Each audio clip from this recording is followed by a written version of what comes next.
What's going down, everybody? Welcome back to the latest episode of Commander Ad Populum. My name is Ryan. Today we are getting into it. What does that mean? We are going to have our first official community topic. We're going to have our first official set retrospective discussion. This is it. This is what we're all about here today. Before we get into it, though, I'd like to say a big thank you to everybody who's here listening. Big thank you to the Twitter supporters, or the followers, the retweeters, everybody that jumped over here from Commander Cookout Podcast. Welcome. If you'd like to submit your own community-based topic, you can shoot off an email to cadpopcast@gmail.com. That's cadpopcast@gmail.com. I can do that from memory now. I'm not even reading it. Not bad. Only took like 2.5 episodes. It's funny, 2.5 episodes. I'm in the studio by myself talking to the wall. Far more challenging than I thought it was going to be. Far more challenging. So many takes to make it sound even close to the way that I wanted it. Eesh. Anyways, that's just me being a butthead. Whatever. What are we talking about today? We are talking about, I want to say banned and restricted, but I don't really want to get too far into bannings and not bannings. I shouldn't have said restricted. Bannings and not bannings, because it is what it is. I mean, I'm sure that 100% of the people listening to this have no say whatsoever. And I'm rounding up there if one of the Commander Advisory Group members listens to this, because I'm sure that not anybody from the Rules Committee is going to listen to this. Let me know if I'm wrong, cadpopcast@gmail.com, or get after me at cadpopcast on Twitter. If you listen and you're part of the Rules Committee, get at me. We'll chat. So, brand new announcement today, the adding of Rule 0, and this is right from mtgcommander.net. This is right from the man, Sheldon Menery. I assume. He tweeted it, so I clicked on it and it took me here. Maybe he didn't write it. I don't know. April 2019 Commander Banned List Update. Cards, no changes. That means nothing was banned, nothing was unbanned. Fine, whatever. Rules. Added Rule 0, and this is how Rule 0 goes. These are the official rules of Commander. Local groups are welcome to modify them as they see fit. If you'd like an exception to these rules, especially in an unfamiliar environment, please get the approval of the other players before the game begins. Full stop. We're going to talk about that in a minute. The other thing is a tweak to Rule 13. It's reworded for clarification. Essentially, cards that reference taking cards that you own from outside of the game, they don't work. That's it. Fine. There's a new card printed, right, in the Wish Cycle and Sponsor of Ulamog. Like, there's maybe like 7 cards in all of Magic that say that, but you can't play them in Commander, so Back to Rule 0. Rule 0, they say in the rest of the write-up that they want it to be the first rule, which is a little bit weird in that it's Rule 0, but if you add a rule in and relabel it 1, they have to remove the labeling on all of the other ones and relabel them. Whatever. It's Rule 0. They wanted it at the top. It'll be at the top because it comes before 1. What does it mean? It's referencing the rest of what you read when you read the Commander rules as these are the rules for Commander. Okay, that's self-explanatory. Local groups are welcome to modify them as they see fit. Perfect example is the Rule 13 things. If you want to have cards from outside of the game added to your game with cards like Sponsor of Ulamog, you can do that if you get the approval of the other players before the game begins. Okay, that's fairly self-explanatory. But I don't think that that's what this is talking about.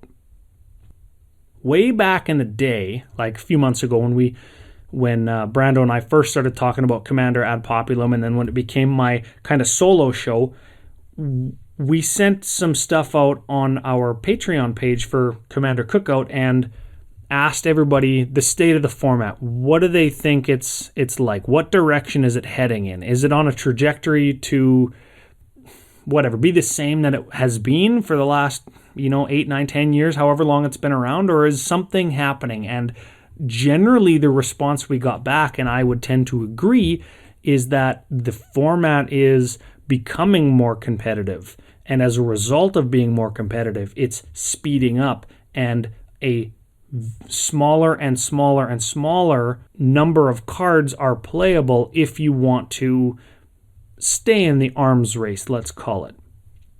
The format is trending away from super big, swingy battle cruiser Magic, that thing that it was known for back in the day. And we are transitioning more to what I would call Legacy Light. And I'm not 100% sure why it's happening. We'll talk about that in a second. But the average converted mana cost of cards, we know from places like EDHREC.com, are trending downwards. People aren't running expensive spells. They are running less expensive spells. Maybe as a result, a more narrow effect, but a far more pinpointed effect with regards to what your opponents are doing. If you expect them to be doing something more powerful and you are the control deck or the counterspell deck, that more powerful thing that they're doing might be to, run a 2-mana tutor instead of a 4-mana tutor. So I need a 1-mana counterspell if they went before me and have access to a mana or an extra land before I do, for example, right? So then, right then, instead of running the best ever or the baseline counterspell for 2 mana, that's what counterspell costs, blue, I have to run something like Swan Song, because I don't have to counter a Diabolic Tutor any longer. I need to counter a Demonic Tutor. Comes out sooner. I need a cheaper counterspell if I don't want them to search their library. Swan Song costs half as much as counterspell. It's a fairly trivial example, but it does demonstrate that my counterspell has trended the converted mana cost of my deck downwards. Some of you might be saying, well, Ryan, Swan Song is a good card. You'd play that in addition to counterspell. And while I don't disagree, that's just the example that I decided to pick. So getting back to the questions that we asked a little while ago when we were preparing content for Commander Ad Populum, what is the direction that the format is headed? Are you happy with where it's at? Are you happy with where it's headed? Do you care? Lots of people are happy with where it's at. They think that the banned list is good. They think that it is about expectations and it is about communication, and that is exactly what Rule 0 being added is aimed to promote.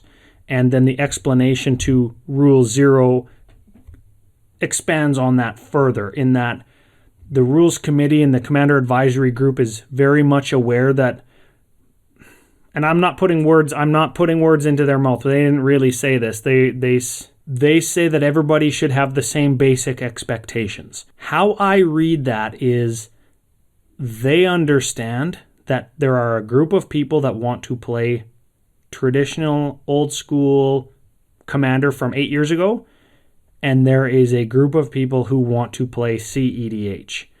And if you sit down at an event full of strangers, Rule 0 being added to the official rules for Commander states that you need to communicate what your expectations for the game are.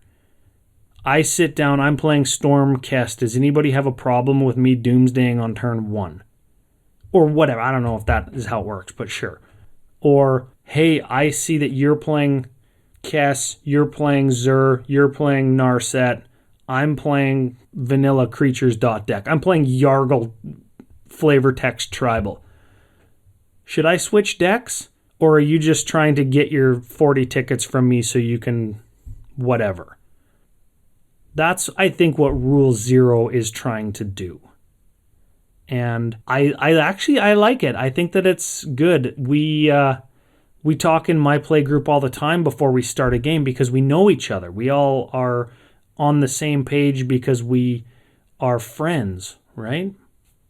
Listen to the last episode I released about how good of friends we all are. We can say, hey, that's garbage. Don't play that again. Like, that was too powerful. I'm testing this new thing out. Or we sit down and we're like, hey, are we going to play some real decks? Like, are we going to test for, the CEDH tournament that's coming up? Or, right? Like, but if you go to an event, you might not be comfortable with that. You might not be okay with saying to people, or you might not be experienced enough to know the difference just by seeing somebody's commander, right?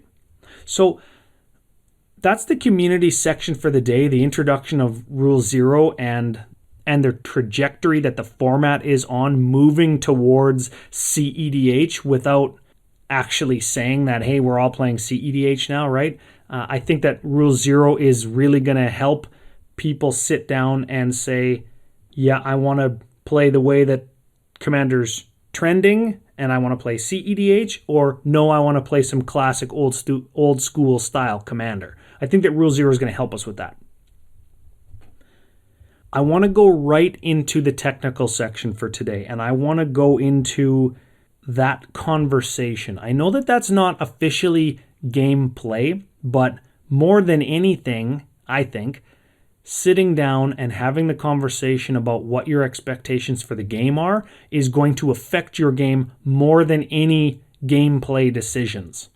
And then the outcome of the game and you walking away from that game after is going to be a whole lot better if you have, it could be a 10-second, it could be a 10-minute conversation. I don't know what it looks like for any person, but for me, this is what it looks like. I sit down, I say, hi, I'm Ryan.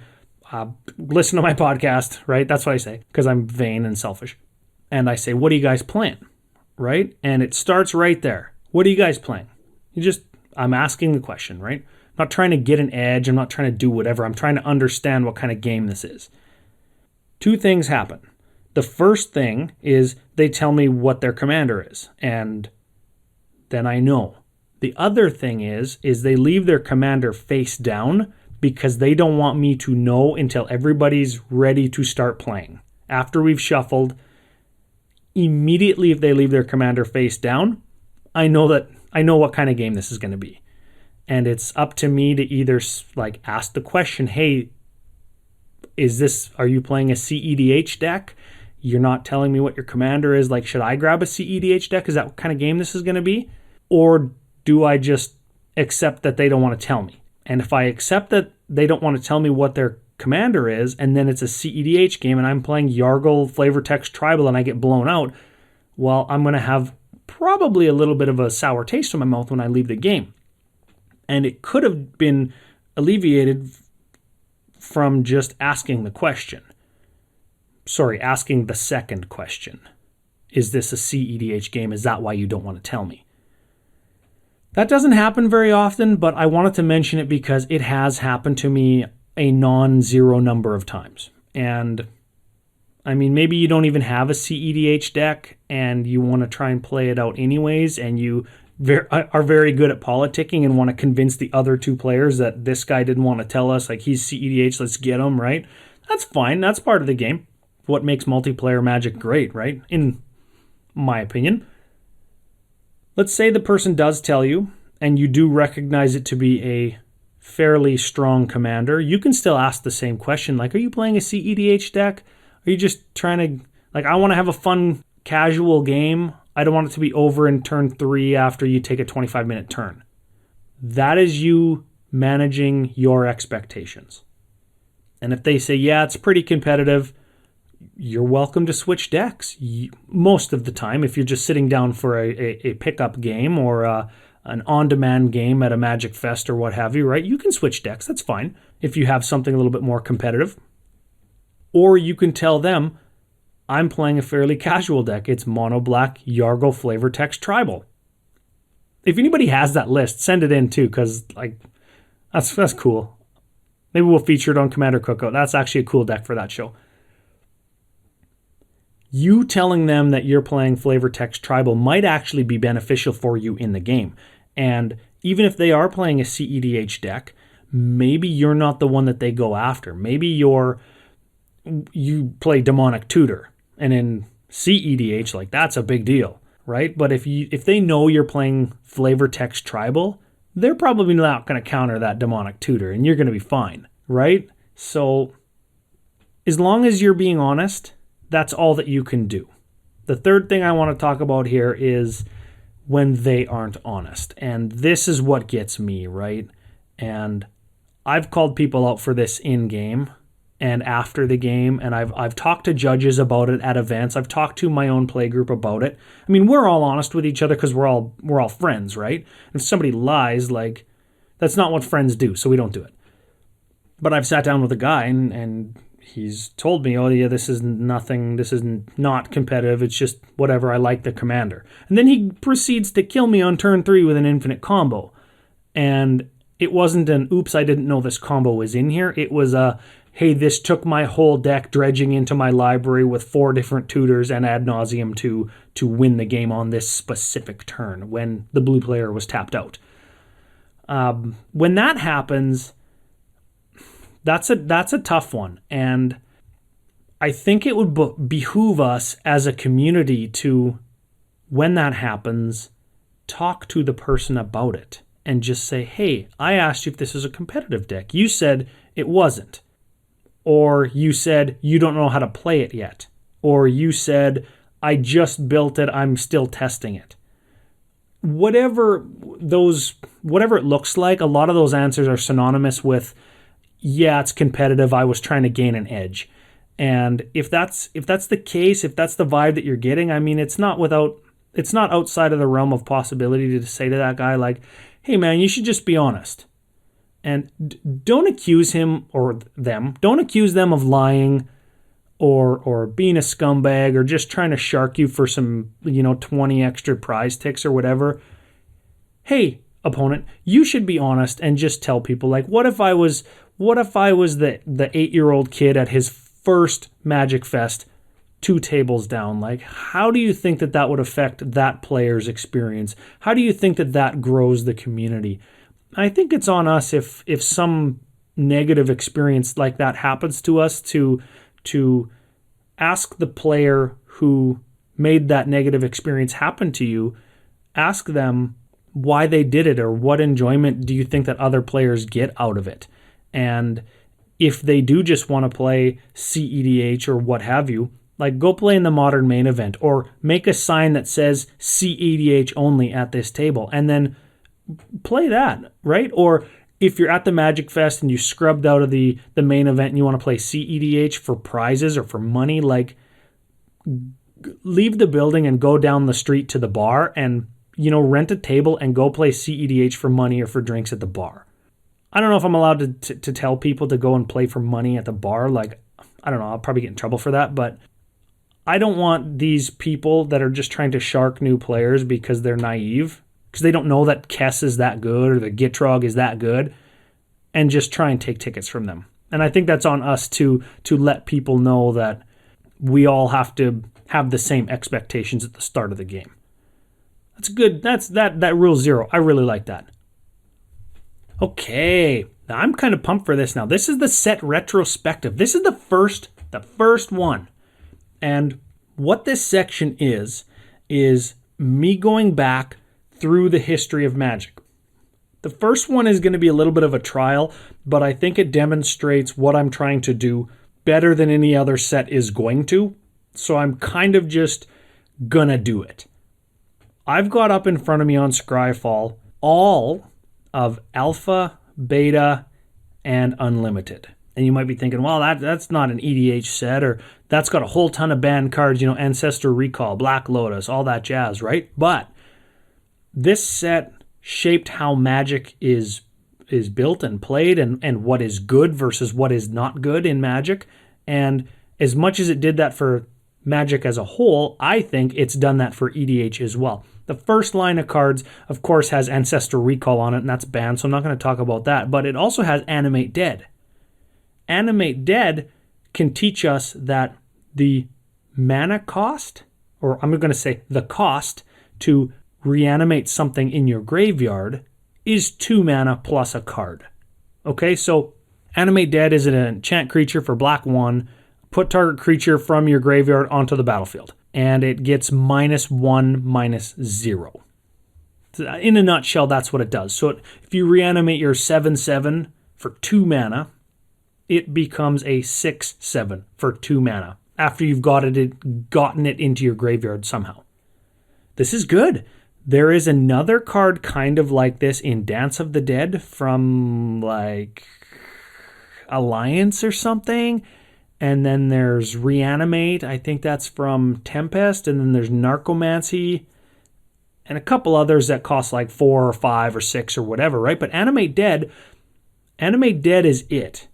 It's led to complete archetypes, both in, air quotes again, competitive formats like Legacy and EDH. And I'm going to call that -1 power on the enchanted creature as a negligible drawback, right? Like if I'm reanimating a 10 drop with Reanimate, it's going to cost me 10 life, right? That's the downside for paying 1 mana instead of 2. Animate Dead introduced us to this. I can get my guy back for 2 mana if he dies, right? What if I put him there and I didn't even need to cast him in the first place? Animate Dead is great, right? It's great.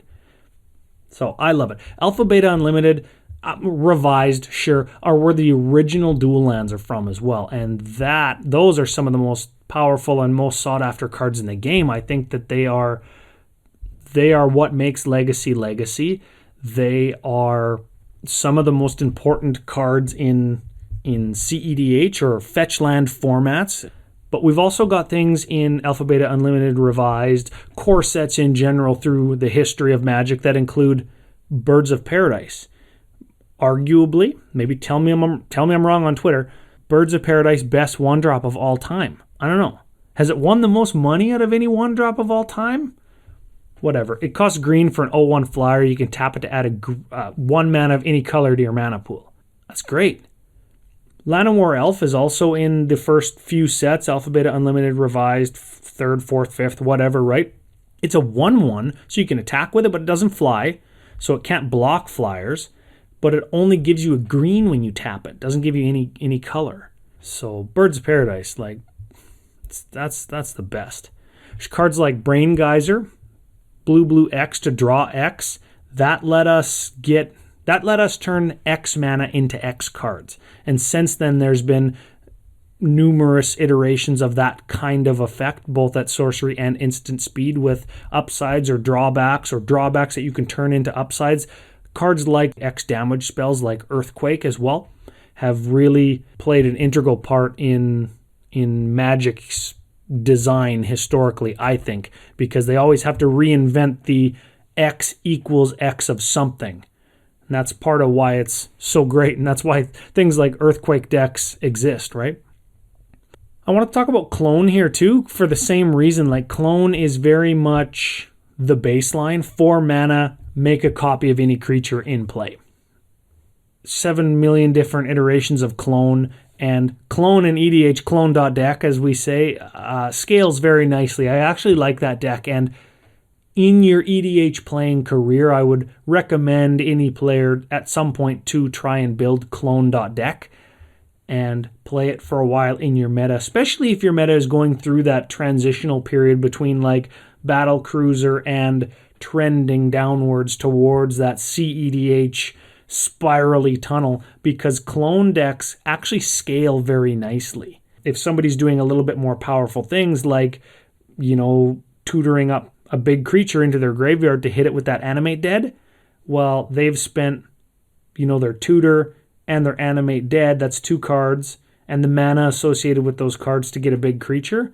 Well, you can just spend 4 mana to get that same big creature and 1 card on Clone. I think it's a good trade-off. Clone, I like that. Now, I mentioned closer to the start of the episode moving away from Counterspell and moving towards Swansong. Well, Counterspell, the de facto go-to, air quotes again, best of all time, Counterspell, blue, counter target spell, and I'll read it as it's being cast. That's the original wording. It's great. It's awesome. That's what everything is judged against, right? The same goes for cards like Lightning Bolt, 3 damage for 1 mana at instant speed. Disenchant or Shatter destroys an artifact or enchantment for 2. Demonic Tutor searches for something for 2. If it costs more mana to cast, it's probably not going to be as good, right? Because you're spending more mana to do the same effect. If it costs less, you probably are going to be looking at some form of a drawback. Again, looking at the Animate Dead and Reanimate example, Reanimate costs 1 mana to Animate Dead's 2, but with Reanimate, you're looking at a whole ton of life loss if you want to reanimate a big dude. As I'm scrolling through too, I am seeing a ton of beautiful basic lands. I know there's people out there that are like, yeah, duh, Ryan. The alpha beta basics are so awesome. But you know what? You can get those unlimited ones that still have like the big font text on them that don't have the tap symbol, that it says the word tap to add whatever color to your mana pool. Those are great. Big shout out as well to Mana Vault. Mana Vault really started to tell us that it's okay to take damage for the cost of mana, right? Like damage equals mana, that's fine. Mana Vault is 1 mana artifact that you can tap to add 3. You got to pay 4 during your upkeep to untap it, and if you don't, it deals a damage to you. Lots of the times though, like 1 damage during your upkeep, you don't care. You're going to trade that 1 mana that it costs to cast the card for that 3 mana that you get. The same goes for Dark Ritual, also in Alpha Beta Unlimited. You spend 1 black to get 3 black. It would power out things like Hypnotic Spectre back in the day, a 2/2 flyer that when it hits you, it makes you discard a card. Super awesome card. This set retrospectives are going to be a little bit different than the other ones. I'm going to cut this one a little bit short because there's not a whole lot I can say about like Alpha Beta. This is when flying was introduced. This is when Landwalk was introduced. This was when big creatures were thought of to be better than small creatures, right? I can say all that stuff, but mostly I want to, again, touch on the baselines for things like Counterspell, Reanimation Effects, Lightning Bolt, dual lands being arguably better than basics because they're 2 colors and fetchable. I wanted to talk about things like Brain Geyser and Hurricane and Earthquake, all in this set. And then, of course, all the associated flavor with all of the different colors, right? Goblins in red, elves in green, singer vampires, the only one, zombies in black, angels in white, dragons in red, right? Like, and of course, Alpha Beta Unlimited Revised Sol Ring. The cornerstone, the kingpin, the cornerstone to the format, right? Best card? Tell me I'm wrong on Twitter. Tell me that Mana Crypt is better. I don't know. Sol Ring better? Probably. It's fine. That's it. Let me know anything that I missed on Alpha Beta Unlimited Revised. Let me know by shooting an email to cadpopcast@gmail.com or at cadpopcast on Twitter. Let me know what you think about the Rule 0 addition to the official rules of Commander. Let me know what you think about the trend for us to move towards CEDH as the game is growing and as people are starting to understand what's really good in multiplayer Commander. Let me know what your thoughts are. I'm still looking for an official logo.